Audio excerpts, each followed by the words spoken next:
Salut à tous, on se retrouve pour l'épisode 3283 du Zap Image. On commence aujourd'hui en ce mardi 29 avril avec des anniversaires. Et tout d'abord, l'attaquant italien de l'Atalanta Bergame, Matteo Retegui, fête aujourd'hui ses 26 ans. Bon anniversaire à lui, il a été buteur avant-hier avec l'Atalanta.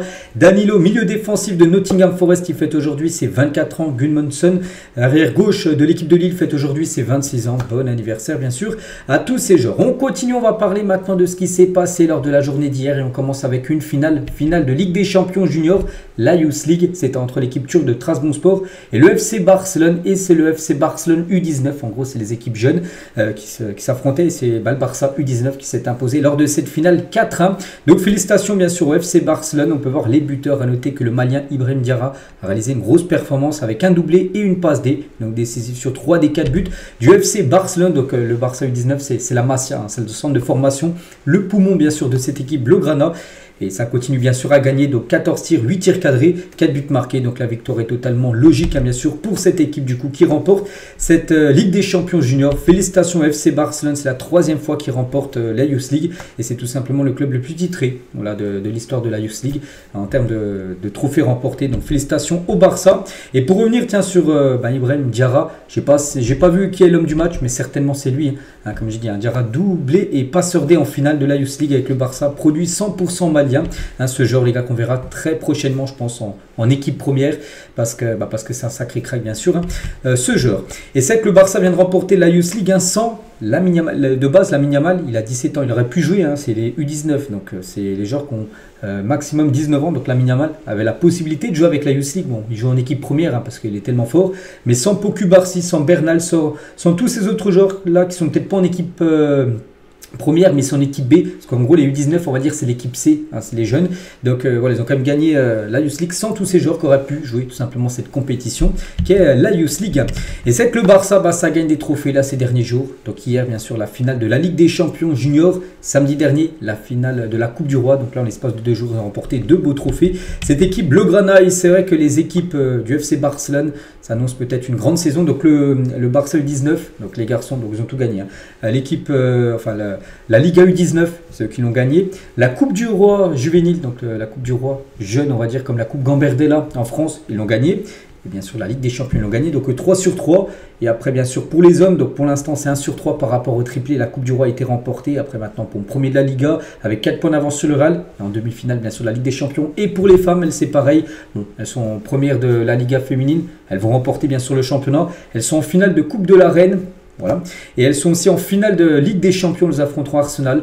Voilà, elles peuvent, les 3 équipes là du Barça peuvent faire de grandes choses, hein, bien sûr, pour cette fin de saison, parce que voilà, les 3 équipes peuvent viser bien sûr le triplé. Pour l'instant, c'est fait pour l'équipe U19. Voilà ce qu'elle va dire, hein, sur cette Ligue des Champions Junior. On continue les gars, on revient nous sur le football senior. Quelques rencontres dans le championnat de Serie A. Tiens, il y avait un Hellas Vérone contre Cagliari hier et victoire de Cagliari 2-0 du côté d'Hellas Vérone. Donc victoire importante. Donc 4 tirs cadrés, 2 buts marqués pour Cagliari. Il y avait également la Lazio contre Parme, score final 2 partout. Notez que 2 joueurs ont inscrit chacun un doublé. Donc Pedro, tiens, l'ancien joueur du FC Barcelone, qui a inscrit un doublé côté Lazio. Et c'est lui qui a été élu homme du match, hein, Pedro.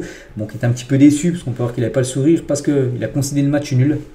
Mais c'est lui le meilleur joueur de cette rencontre. Et il y avait un autre match, hein, c'était Udinese contre Bologne. Score final 0-0. Pas de but, hein, dans cette rencontre. Du coup, tous les autres résultats de cette 34e journée, avec, on se souvient, la défaite de l'Inter et surtout la victoire de Naples. Et au classement, voilà, Naples, hein, toujours 3 points d'avance sur l'Inter. À 4 journées de la fin, il reste plus que 12 points à prendre, hein, du côté de cette Serie A. A noter qu'hier soir, il y a dû avoir des matchs du côté du championnat portugais. Tous les matchs ont été annulés parce que je ne sais pas si vous avez suivi un peu les infos hier. Au Portugal et en Espagne, une coupure d'électricité géante. Donc du coup, les matchs, hein, ont été reportés. Les matchs qui devaient se tenir, hein, du côté du championnat portugais. A noter qu'aujourd'hui, c'est les demi-finales européennes qu'on va parler juste après, mais aussi sur le continent asiatique. Et voici, par exemple, une belle affiche. Hein. C'est vrai que sur les 4 équipes en demi-finale de Ligue des Champions asiatiques, il y a quand même 3 clubs saoudiens. Donc ce soir, il y a un Al Hilal contre Al Ahly. Donc l'équipe, par exemple, de Al Hilal, où jouait à l'époque Neymar. Bon, maintenant, par exemple, la Koulibaly contre Al Ahly, où joue Riyad Mahrez. Donc voilà, demi-finale. Allez, hein. Et il y a aussi l'équipe de Cristiano Ronaldo, Al Nasser, qui joue contre Kawasaki. Voilà pour l'autre demi-finale. Donc ça se peut que ça soit une finale 100% saoudienne, hein, voilà, il y a de fortes chances. Hein. Déjà sûr, il y aura une équipe. Voilà, ça peut être un Al Nasser Al Hilal peut-être en finale de cette compétition. On continue, on bascule maintenant sur la demi-finale de Ligue des Champions mais européenne et c'est ce soir. Ça y est, c'est le jour J les gars. Arsenal Paris Saint-Germain, coup d'envoi 21h.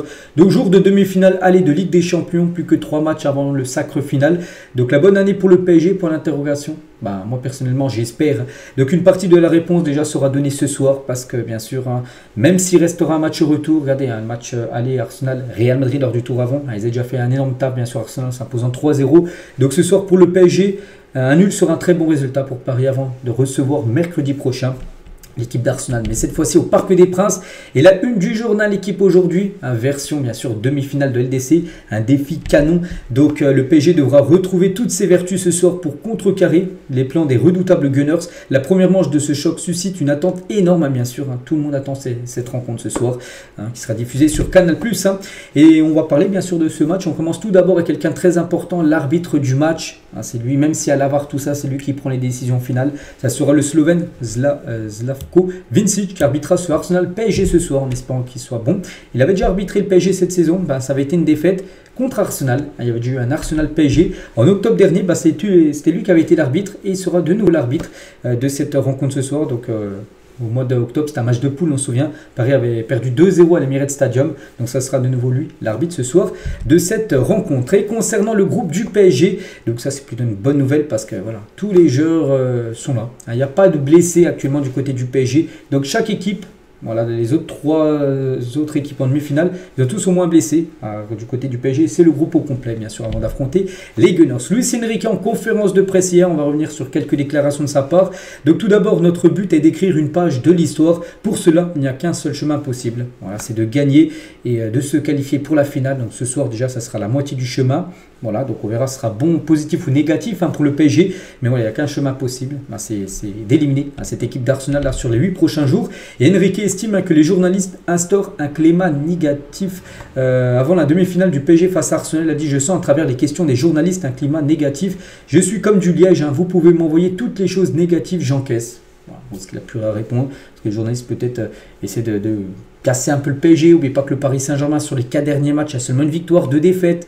Défaite contre Aston Villa, défaite contre Nice. Le PSG n'est pas au mieux comme sur les derniers matchs. Et c'est pour ça que voilà, les journalistes ont essayé d'appuyer un petit peu sur cette méforme du PSG. Donc il a tout encaissé ça, bien sûr, en conférence de presse. Luis Enrique est toujours avec lui, donc il joue d'un pouvoir inédit pour un entraîneur sous l'ère QSI au PSG. Mais l'Espagnol en a parfaitement abusé, selon certains joueurs qui n'ont pas aimé son management trop brutal et s'en sont plaints en interne. Les gestions des cas Kimpembe, Donnarumma, Kolo Muani ou Asensio avaient suscité une incompréhension grandissante. Donc Nasser et Luis Campos lui en ont même parlé et début décembre, il a assuré à son groupe qu'il allait mettre de l'eau dans son vin. Donc depuis, ça va mieux. Voilà, parce qu'on sait qu'il a un management un peu... Voilà, par exemple, Kolo Muani, on se souvient en première partie de saison, il disait en conférence de presse, oui, c'est un joueur qui est très important pour moi, alors qu'il ne le faisait jamais jouer. C'est quand même un management, on peut dire, très spécial. Bien sûr, il a quitté le club. Comment dire, Kolo Muani, la même chose pour Kimpembe aussi. Kimpembe qui attendait longtemps de revenir, il se sentait prêt à 100%, il a mis longtemps à rejouer. Donc tout ça, on fait que, voilà, ça a été même Nasser, ils sont partis lui parler pour lui dire il faut que tu te calmes. Depuis, ça va mieux. Puis c'est lui, de toute façon, qui gère l'équipe, c'est lui l'entraîneur. Et pourquoi la mise à l'écart aussi de Dembélé face à Arsenal en octobre dernier a changé la saison du PSG? Parce que souvenez-vous, ce match Arsenal-PSG où Arsenal est battu Paris Saint-Germain 2-0 en octobre dernier, et Dembélé avait commencé, je ne sais même pas, s'il avait été sur le banc, je crois qu'il n'avait même pas été appelé. Il avait été puni pour ce match, il n'était même pas appelé, parce que je ne sais pas trop ce qui s'était passé, mais depuis, ça va beaucoup mieux pour Dembélé. Et un membre de l'encadrement parisien explique la transformation de Dembélé. Il y a eu un changement de mentalité cet hiver. Ousmane s'est mis à rechercher la performance individuelle. Sa relation tendue avec Luis Enrique a aussi fait naître une réaction d'orgueil chez lui. Et du coup, après, on sait ce qui s'est passé, donc, surtout début d'année 2025, où il était bien sûr exceptionnel, où il marquait des buts à chaque rencontre. Vitinha tient en conférence de presse également, il parle de Dembélé. Donc Dembélé, vital pour nous, il est incroyable, on va tout faire pour l'aider, on espère qu'il fera un grand match ce soir. C'est un leader par l'exemple avec ses replis défensifs et dans le vestiaire, c'est quelqu'un de drôle. Donc Dembélé devrait être titulaire ce soir au poste de numéro 9, il faudrait qu'il marque Dembélé, ce serait bien pour le PSG, surtout qu'il reste sur 5 matchs sans marquer. Ousmane a sa pire disette depuis le début d'année 2025. Toujours avec Vitinha, il promet aux supporters parisiens de tout donner face à Arsenal. Donc je suis sûr que si on nous donne tout ce qu'on a, on pourra sortir la tête haute avec fierté. J'espère que ça sera avec la qualification. On promet à nos supporters que l'on va tout donner ce soir, même sur le match retour. Mais là, pour l'instant, on pense seulement au match de ce soir. Et sur son état de forme, parce que Vitinha, c'est que les derniers matchs ne sont pas super bons. On se souvient de le quart de finale retour contre Aston Villa, où il avait pris l'eau totale. Hein. J'ai un coup de moins bien, mais ça passe. Ça arrive et c'est humain, c'est vrai. Hein.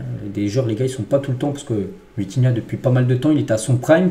Donc ça se peut qu'il y a des périodes, c'est un peu plus compliqué. Donc là, c'est une période un peu plus compliquée en espérant que ce soir, il fasse un grand match. Hein. Donc je fais tout pour aller mieux. Je ne suis pas inquiet. Enfin, nous aussi, on n'est pas inquiet, bien sûr, par rapport au niveau de Vitinha qui devrait être titulaire, bien sûr, ce soir. Voici les compos attendus dans le journal équipe. Hein. Voilà, donc le PSG en 4-3-3. Donc Donnarumma, Nuno Mendes, Pacho, Marquinhos, Hakimi, la défense type et le gardien type. Milieu de terrain, donc Vitinha, qu'on parlait juste avant, avec son collègue Neves et Fabien Ruiz. Et devant Kvara, Dembélé. Et du coup, il y avait un seul doute. Hein. C'était soit Doué, soit Barcola. Ça devrait être Désiré Doué qui devrait être titulaire. Barcola devrait commencer sur le banc et côté Arsenal. Donc la grosse équipe également avec Saka, avec Odegaard, Declan Rice, Mikel Merino, même Martinelli. Voilà, Lewis Kelly pourrait commencer bien sûr défenseur gauche. Hein, donc avec Saliba, Kiwor, défenseur je crois polonais en défense. N'oubliez pas que Gabriel est forfait. Timber et Raya voilà, au but. Donc voilà, c'est bien sûr deux belles équipes hein, qui vont s'affronter ce soir. On va parler du capitaine du PSG, Marquinhos. Et en interne, un des doutes entoure depuis longtemps l'autorité et la pertinence de Marquinhos pour le brassard, hein, parce que c'est le capitaine et c'est lui bien sûr qui doit de temps en temps élever la voix, tout ça. Hein.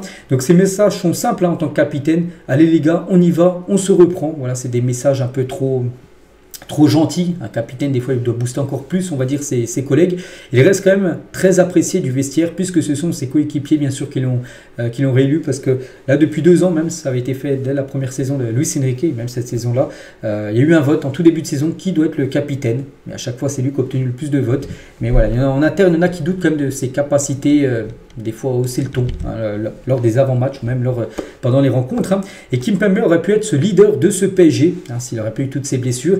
Il n'hésite jamais à recadrer un jeune hein, qui n'a pas dit bonjour ou posé son téléphone. Il n'a pas peur aussi de monter au front pour demander des comptes comme cet automne quand il a évoqué la situation de Kolo Muani et la sienne. Quand il faut parler, il n'hésite pas. Hein, Kimpembe, il peut aussi taper du poing sur la table, appeler à la révolte. Hein. Il fait le lien entre les plus jeunes et les cadres. Voilà, après le problème c'est que lui c'est pas un titulaire. Voilà, donc après il a quand même un rôle très important dans le vestiaire, Presnel Kimpembe. Toujours sur ce match ce soir, Nasser sera bien sûr présent à l'Emirates Stadium. Et regardez, il a été vu hein, dans un métro londonien en discussion avec des supporters venus de Paris avant cette rencontre bien sûr ce soir.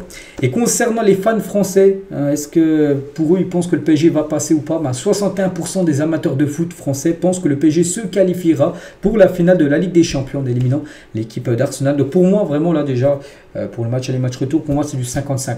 Vraiment ça va jouer sur des détails. C'est l'équipe qui fera moins d'erreurs qui passera. Le PSG peut passer, Arsenal peut PSG. Je vois pas une équipe au-dessus de l'autre. Voilà, parce que c'est deux redoutables l'équipe. Hein, c'est très compliqué à dire quand même qui va passer en finale. Hein, des fois, on se dit voilà le choc est déséquilibré. Là, c'est totalement équilibré entre ces deux équipes. Je ne sais pas qui passera, mais voilà, j'espère bien sûr hein, que Paris passera.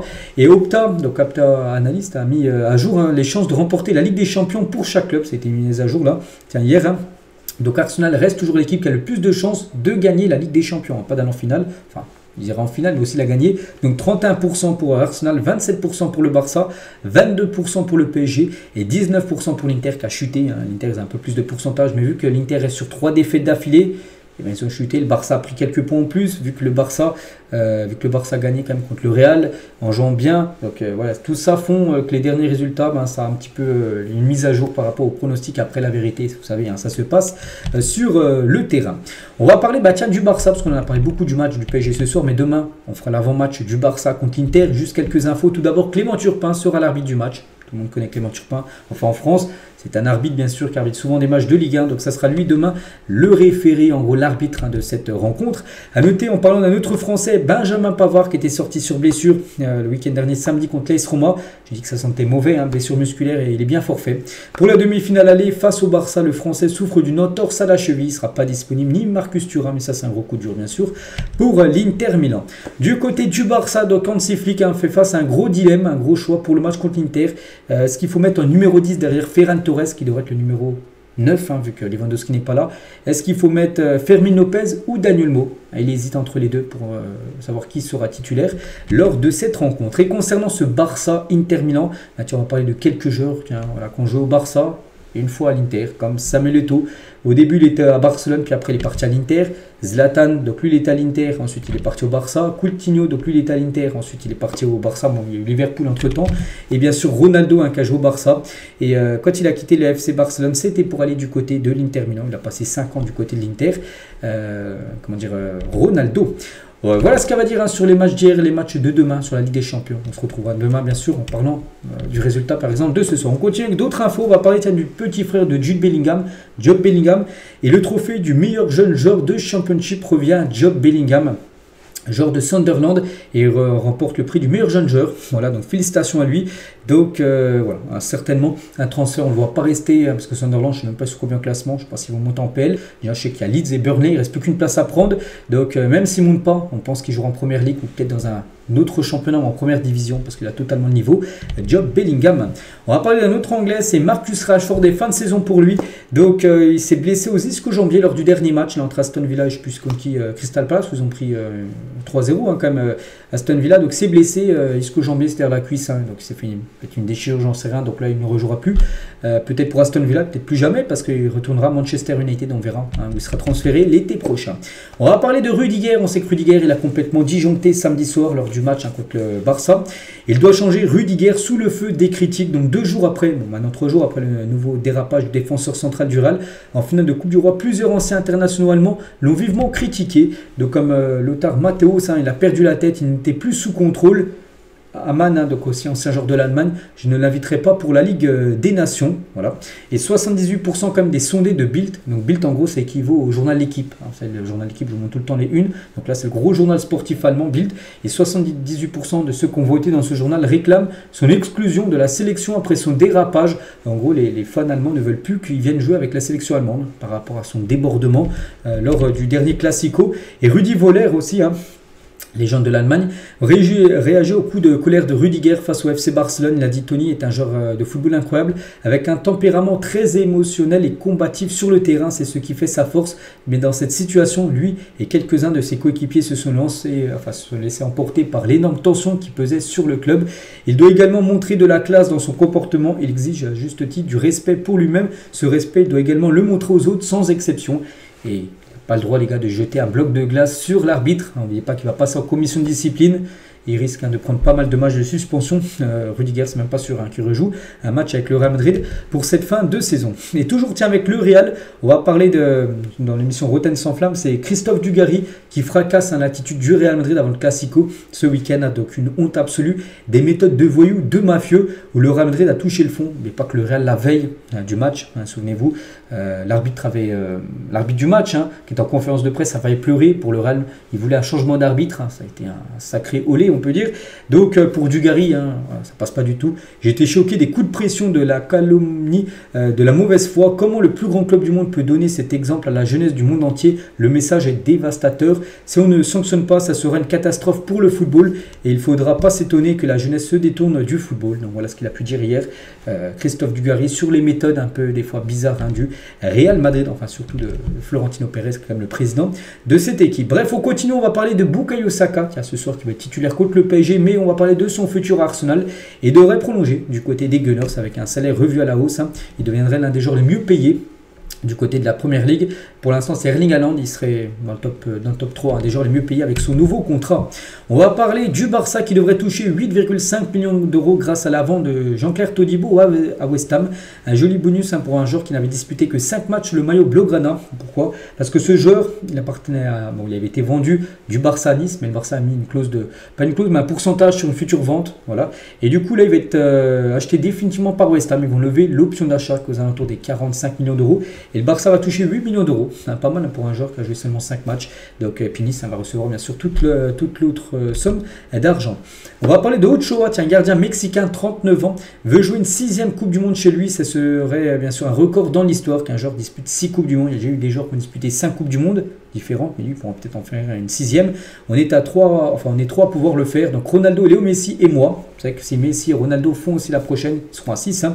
On n'a pas le même statut. Eux, s'ils décident de la jouer, ils la joueront. Parce que Messi, s'il veut jouer avec l'Argentine, voilà, même s'il est sur le banc, Messi c'est Messi. Et Ronaldo pareil, s'il veut la jouer, il jouera. Lui c'est un peu différent bien sûr.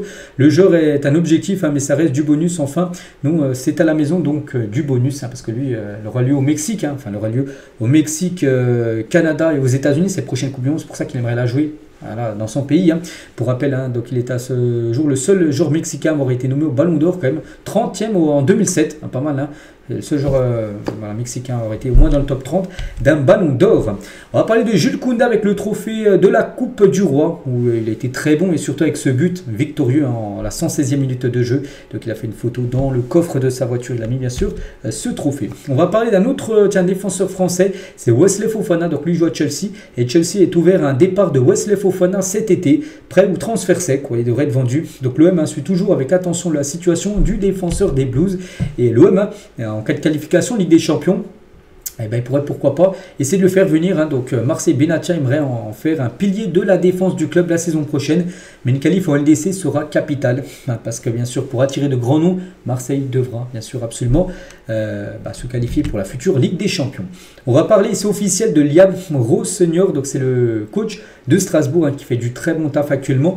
Et bien il prolonge jusqu'en 2028 avec Strasbourg. Donc c'est amplement mérité au vu, hein, de ce qu'il est en train de faire avec cette équipe. On va parler d'un autre entraîneur qui fait du très bon taf lui aussi, c'est Arne Slot, donc le nouveau coach de Liverpool. Donc il est arrivé l'été dernier, donc première saison déjà, il remporte bien sûr le prix, peut-être le prix du meilleur entraîneur, certainement en fin de saison, mais aussi il a remporté le trophée de la Première Ligue. Et il y a 12 ans, Van Dijk et Slot s'affrontaient en Eredivisie en championnat néerlandais. Et aujourd'hui, c'était hier exactement, ils célèbrent, même avant-hier, donc ils célèbrent ensemble un titre de Première Ligue. Donc voilà, concernant ces deux Néerlandais. Tiens, un autre joueur aussi qui a raflé pas mal de trophées ces derniers temps, c'est Alexis McAllister. Donc la Première Ligue remportée l'année dernière, il a remporté la Copa América. Il a remporté aussi en gros trophée la Coupe du Monde, il y a 3 ans bien sûr avec l'Argentine. C'est avec lui, hein, il enchaîne les gros trophées, le milieu argentin. On va parler d'Hassane Diao, qui est un joueur sénégalais de l'équipe de Como. Il joue au Betis, hein, il y a encore quelques mois. Et arrivé cet hiver, hein, Diao a déjà été élu 5 fois MOTM en Serie A. Hein, pas mal, hein, bien sûr. Bon, je crois qu'il est blessé jusqu'à la fin de saison, on lui souhaite bien sûr un bon rétablissement. On va parler cette fois-ci de Karim Benzema, a visiblement très apprécié le but d'Amine Gouiri, donc avant-hier, hein, face à Brest. Retour acrobatique d'Amine Gouiri. Il a publié ça sur son réseau Instagram et Karim Benzema, les gars, a réagi en mettant 3 smileys flammes, pour dire, voilà, en gros, magnifique but bien sûr. C'est peut-être là quand Benzema lui a serré la main qu'il a envoyé bien sûr son don du football.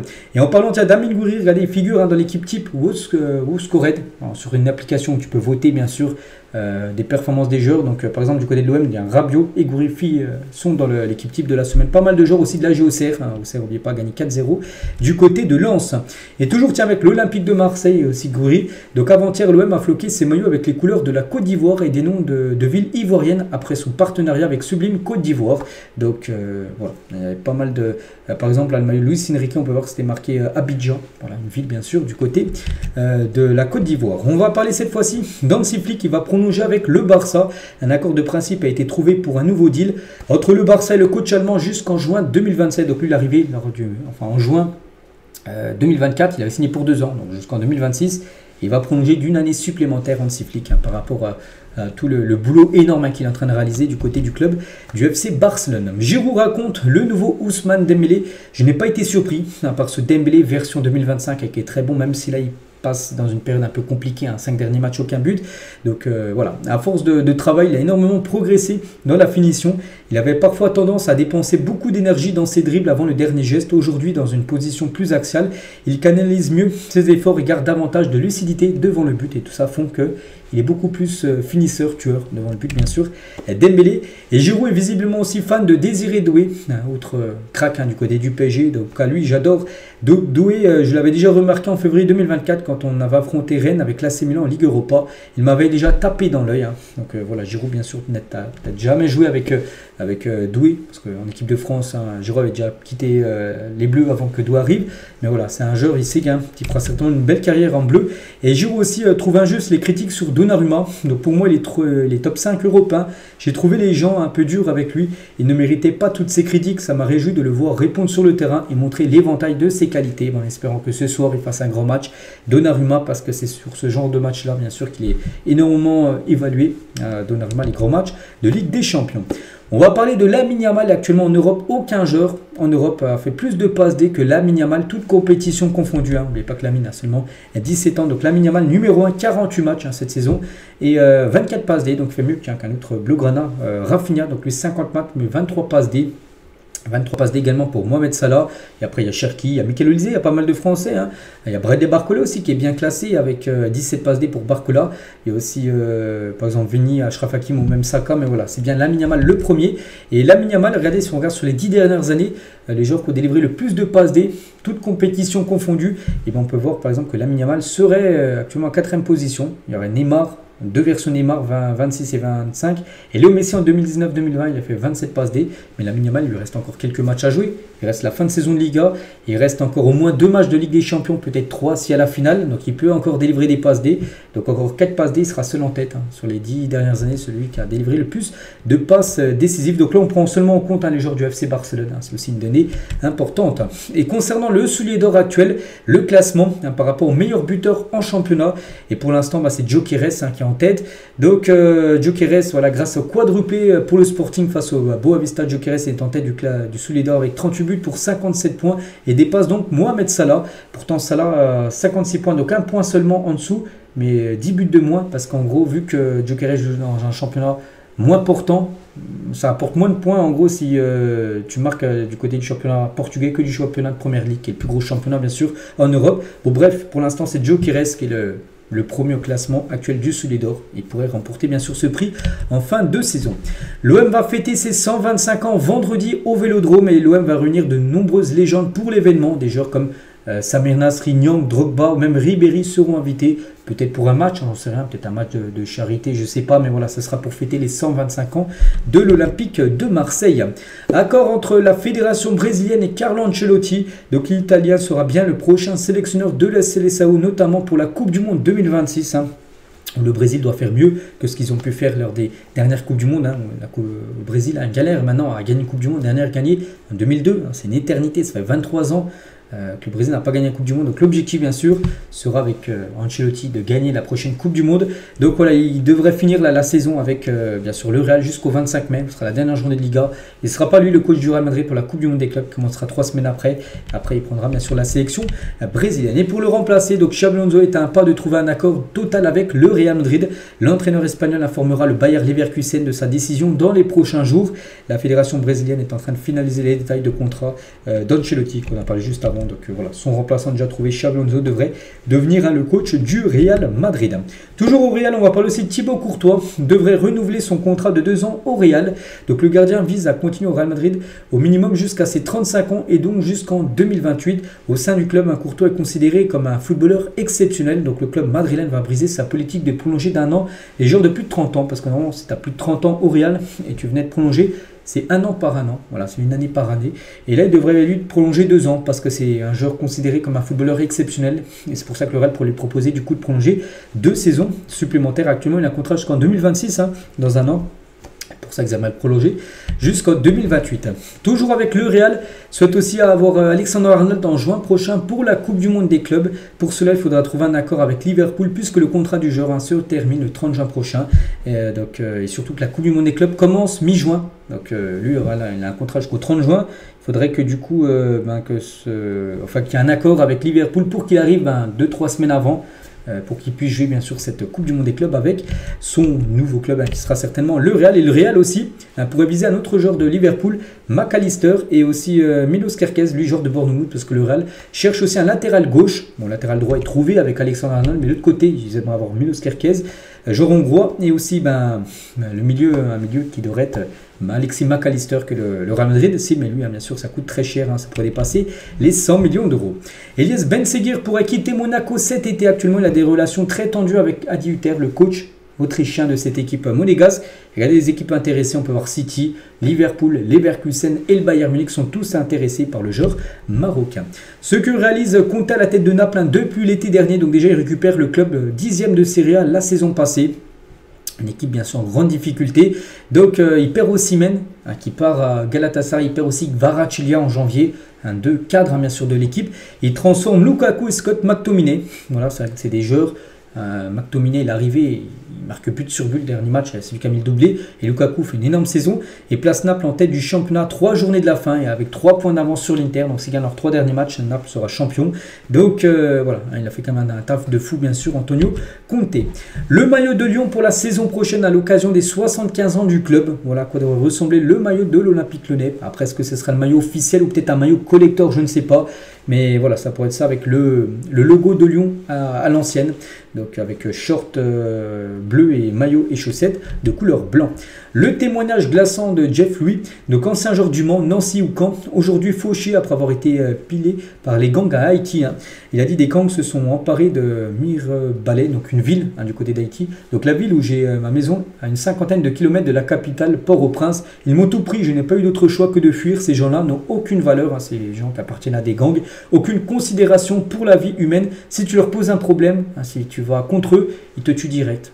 Ils cherchent pas, ils réfléchissent pas. Donc j'ai quitté mon quartier de Mirebalais, mais je me sens pas davantage en sécurité. J'ai peur de mourir. Il me reste un tout petit peu d'argent pour dormir à l'hôtel pendant quelques jours, mais après ça, je vais me retrouver à la rue sans rien. Donc voilà, on envoie beaucoup de force parce qu'actuellement, la situation est très critique, bien sûr pour lui aussi, pour tous les habitants, bien sûr de Haïti. On leur envoie beaucoup de force. On va parler d'Eden Hazard. Il a bouclé 225 km de vélo en participant à la Mallorca 312, une course de cyclisme. C'était le week-end dernier. Voilà, 225 km, parce que maintenant il a pris sa retraite. Eden Hazard, il fait ce qu'il veut. Il a fait une petite course. Il habite toujours en Espagne. Voilà, il se plaît en Espagne. Donc voilà la nouvelle vie, bien sûr, d'Eden Hazard. On va parler cette fois-ci de Rafinha qui s'exprime sur l'énorme offre d'Al Hilal. 50 millions d'euros par saison qu'il aurait pu toucher en rejoignant ce club. Il a dit, on m'en a informé hier et cela m'a beaucoup surpris car les chiffres étaient très élevés. C'est 5 fois plus que ce qui touche du côté du Barça. En Barça, il doit être aux alentours des 10 millions d'euros. Net, là, il aurait touché 50 millions à Al Hilal. Donc, il a dit, sincèrement, si on m'avait fait cette offre l'an dernier, je crois que j'y serais allé à ce moment-là. J'étais un peu détruit et cette offre aurait complètement changé ma vie, celle de mon épouse et de ma famille. Et celui qui dit qu'il n'irait pas ment, car c'est impossible de voir des chiffres comme cela et de ne pas penser à quel point cela peut changer la vie. Avec des salaires de 50 millions d'euros par an, c'est énorme, en net en plus. Donc j'ai encore beaucoup à porter en Europe, c'est ce qui m'a amené à détourner mes yeux de l'argent et du coup à rester au Barça. Et je pense qu'il a fait le bon choix. Bon, peut-être pas financièrement, parce qu'il a touché plus d'argent à Hilal, mais sportivement, vu ce qu'il a fait bien sûr cette saison, et peut-être, il pourra peut-être partir à Hilal de le futur, et peut-être au lieu de toucher 50 millions, peut-être ça sera un salaire à 100 millions d'euros, vu maintenant l'importance qu'il a pris, le joueur Rafinha. Et on finit les gars cet épisode aujourd'hui, on revient sur cette demi-finale ce soir. Mettez-moi un petit pronostic en commentaire pour vous, qui va gagner ou nul, j'en sais rien. Mais ce soir, pour vous, vous voyez quel résultat pour ce Arsenal Paris Saint-Germain. Donc voilà les gars ce qu'il y avait à dire. J'espère que ça vous a plu. Donc je vous laisse, je vous souhaite une bonne journée, bon match à vous. On se retrouve bien sûr demain mercredi. On fera le débrief de cette rencontre. On parlera bien sûr du match également entre le Barça et l'Inter. À demain.